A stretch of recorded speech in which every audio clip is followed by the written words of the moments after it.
What's up, everyone? FF Uncensored. Dude, you totally hit something and then you went out. So welcome to FF Uncensored. I'm back. Yeah, so there's a cool concept that we want to talk about today, which is kind of it frames nutrition in a really nice way. And so there's three aspects here, okay, and they all kind of determine something different. So calories determine what we weigh, macros determine what we look like, micros determine how we feel. So we'll kind of break those down a little bit. So you want to talk a little bit about calories first? Yeah, so calories is our overall consumption. How much are we eating? I will say calories, I'm going to do a little calories in, calories out. So, like, the activity you do also plays a role here in how much you're consuming. But overall consumption is going to be the calories portion. And this really determines how much you weigh. Because if you are burning more calories than you're consuming, you're losing weight or you're weighing less. And if you're over consuming, it means your weight is either is going up or it's maintaining it. So how much your quantity of food, your calories, is determines how much you weigh. Right, and not remember, if you've listened to us enough, you know that not all calories are created equal. So a calorie from protein a calorie from a carb or a fat is different than a calorie from protein, just because of like how much it takes to digest and yada yada yada. Right.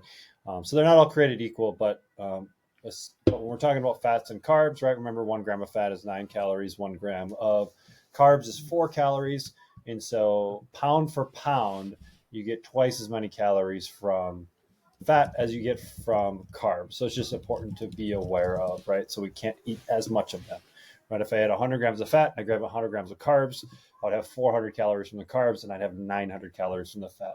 So that's why like fat consumption is something we always just want to be pretty cognizant of. And where most people screw it up is they forget about the fats that they're putting in the foods they eat, right? For the pan, maybe they're putting a couple tablespoons of oil in the pan, which ends up in their food, right? And so fat can kind of sneak in. It can get kind of sneaky in some different places. So just something to be aware of there. Which is really the macro part of this next step. Correct. So macros is the breakdown of those calories, right? And we kind of alluded to it a little bit in that last one, but probably the most important one here being protein, right? When we're looking at the macros, if we're going to optimize a macro for a client early on, protein is usually the first one that we're going to focus on and getting that to a sufficient number. And that sufficient number is going to change depending on how much you're working out, how much muscle mass you have, how much muscle mass you want to have. But for the most part, we're going to say 0.8 to 1 gram per pound of body weight, or your goal body weight, if your goal is weight loss, are going to be the numbers that we're going to use as a baseline for protein.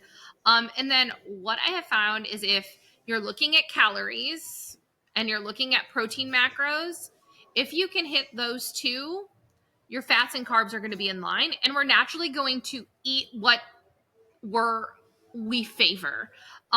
So people who have are genuinely leaner and have a higher muscle mass, lower body fat percentage, you're probably going to see them eat a higher carb. If you carry a little bit more extra weight, you're probably going to be a little bit more fat guided in your eating.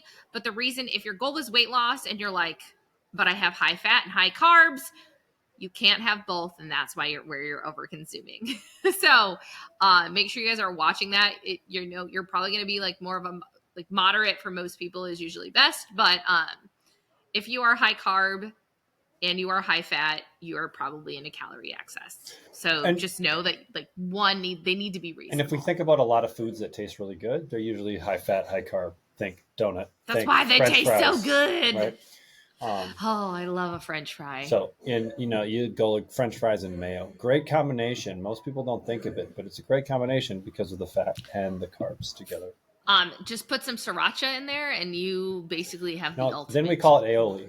Then it's fancy. Then you pay $5. Sriracha doesn't. When it's sriracha, it doesn't make it aioli. So I had something I was going to say on that. You said something smart that I was going to expand on. Guys, did you hear that? Trevor said I said something smart.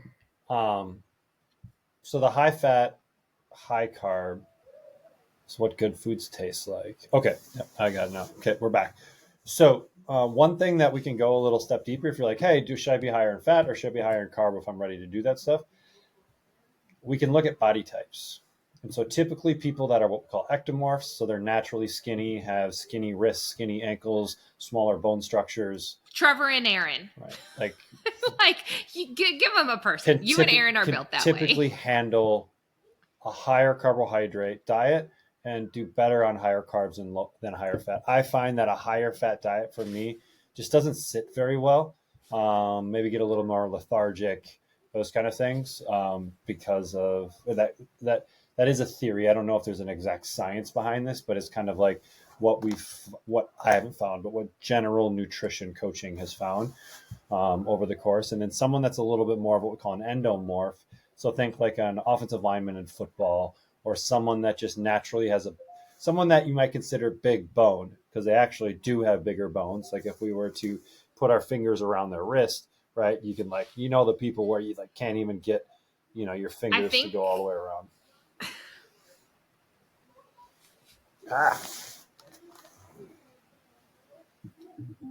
And I don't know if there's something to do with your own, but if you look at someone's wrist and they're like, whoa, you kind of have a thick wrist, right? Like that means their bone structure.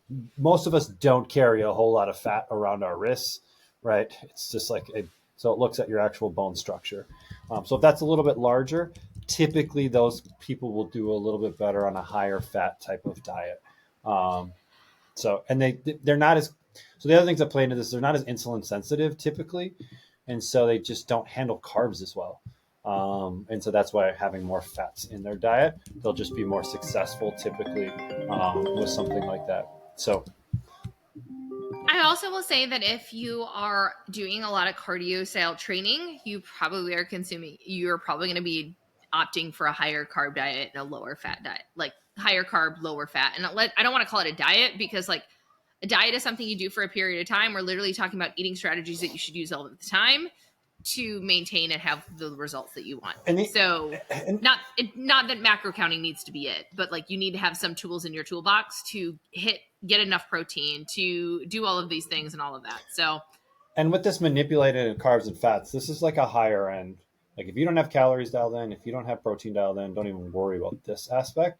I mean, you can just naturally maybe choose more carby foods versus more fat foods. Like that can be a way to go about it. But it's kind of like if you don't have protein dialed in and calories dialed in, let's not worry about the details in these other two. This is kind of like next level strategy for those people that have some of those, if they're hitting their protein numbers on a regular basis.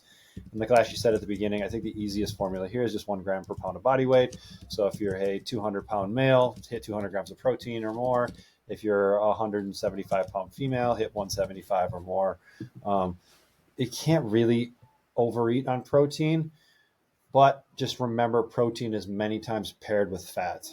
And so if you're trying to get more protein, you're probably also getting more fat in your diet as well, unless you're using really lean sources like a protein powder, like a whey protein, or you're eating like chicken breast, or you're eating like protein rich, low fat cuts of meat.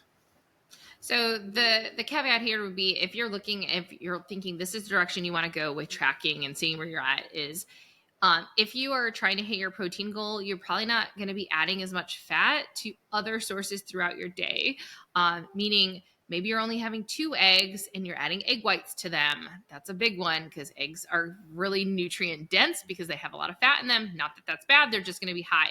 You're probably going to opt for lower fat cheeses or lower fat milk or anything like that you're adding to them, or maybe even eliminating, I'm not going to put dairy in this dish because it is a higher fat food. So just knowing you're giving to have those higher fat cuts, you're probably opting for less fat other places, or you're cutting a bunch of carbs to be able to hit those goals and still be in your calorie range. Mm-hmm. And then if you're trying to go for leaner cuts of meat, right? Like chicken breast is going to be a leaner cut of meat. We're thinking 90-10 beef or 93-7 beef.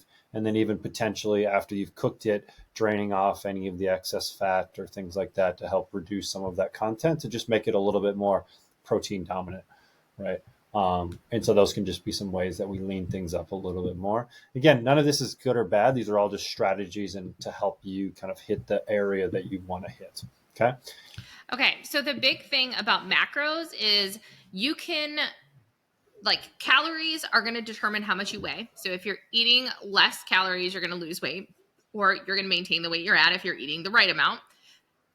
When you get into macros are going to change how you look. So when you look in the mirror, if you're hitting a protein target and you're hitting your calories, you're going to look toned. You're going to have that look that you're looking for if that's what you're going to. If you're eating low protein, you could be what we call skinny fat. Is that what we call it these days, or do we have a new I don't cool know hip if name? I don't know. I don't know if you're probably gonna get canceled. Okay. Well, but it can, how the quantities of the macros that you eat can truly make what you look like, and you put on clothes, you look in the mirror, that is what it's going to change. And especially if you are utilizing strength training or other training modalities, right? Um, so, all right. So we've got calories determine what we weigh, right? Macros determine our body composition, so how much muscle we have on our body, right? And then 3 micros determine our health. So give me the breakdown on micros. So macros are basically all of the nutrients that are in your food, vitamins, minerals. I'm going to throw fiber in here because I don't have a really good place for that. But these are the sources that give your body the fuel to do, like, not just the calorie fuels, but the ability to do the processes it needs to do in your body. Like, carbohydrates aren't like, they give your body energy, but they aren't what's the only thing that's needed for your liver to detox. Like, you need a bunch of B vitamins, and those micronutrients are going to be those B vitamins that help your liver do all of its jobs and all of that. Magnesium, another one that helps with sleep. So it helps your body do optimal jobs that you need it to happen. Like, magnesium also does like 500 other jobs in your body. So, like, you need it a lot of places, but that is going to be what comes from those food sources for your body to function optimally or at the highest level. It's going to determine if you're getting enough sleep, if you have enough energy, if you, why are those the only two I can literally think of right now? It must be that I'm really tired and I need some more energy. So like micros, like I've given the car analogy before, right? Like Oh God, don't macros do are the it. gas to the car, where micros are like the oil to the car. Where you can get by like neglecting micros or neglecting your oil for a period of time, but at some point it's going to catch up with you and things are going to go wrong, right? And so micronutrients are like your oil, and we typically get most micronutrients from plant sources, right? So typically your fruits, your vegetables, there's a lot of micronutrients there, which is why we eat a lot of fruits and vegetables, is for micronutrients. It's not for calories, right? Because there aren't a lot of calories in fruits and vegetables, right? But I think micronutrients, we can even go like a level deeper, where most people think of micronutrients as vitamins and minerals. So those are all clear substances and molecules that we've determined, right? Like vitamins A, D, E, K, vitamins C, B, right?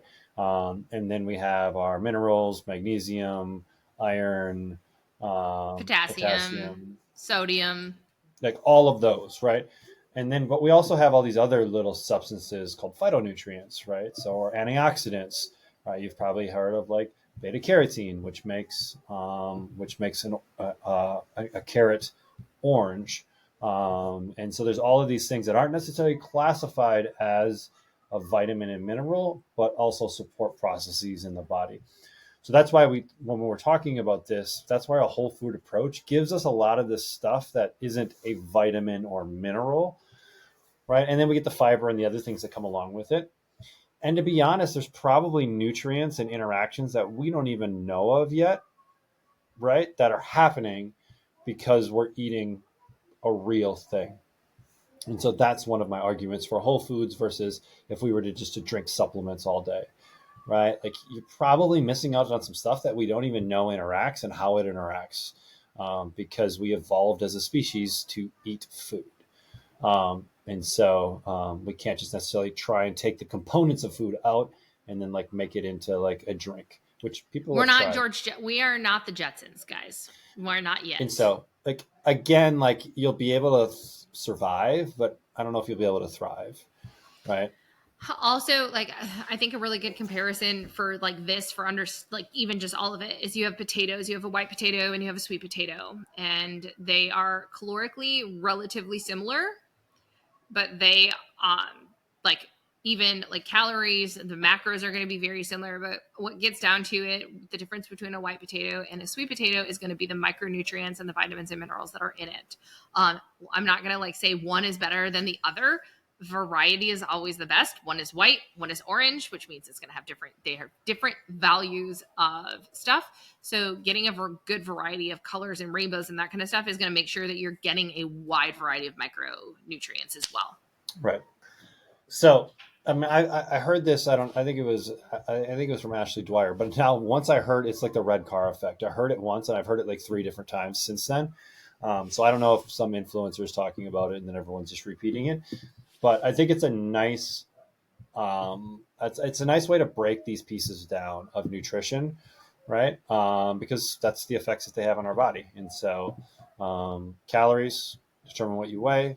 Macros determine what you look like, right? Your muscle mass, lean mass, and then micros determine how you feel, right? They're ultimately going to impact your health because our body, every cell in our body needs vitamins, minerals to like work essentially, right? And so if we're deficient in those kind of things, we need to find ways to clear up some of those deficiencies. And you can, if you want to go down the rabbit hole, there are blood tests and that kind of stuff for vitamins and minerals. You're not going to get them through your just normal practitioner. You're probably going to have to go outside of that into some other realms to get some of these things. They test a few things like electrolytes and that kind of stuff when you go to get your test done, but not everything. Yeah, hopefully that's helpful. Awesome. Anything else that you got? No, I think that's good. If you guys come up with anything else, let us know. Trevor, we hanging out next week? It's the Wednesday before Thanksgiving. Yes. All right. We will see you guys next week. See ya.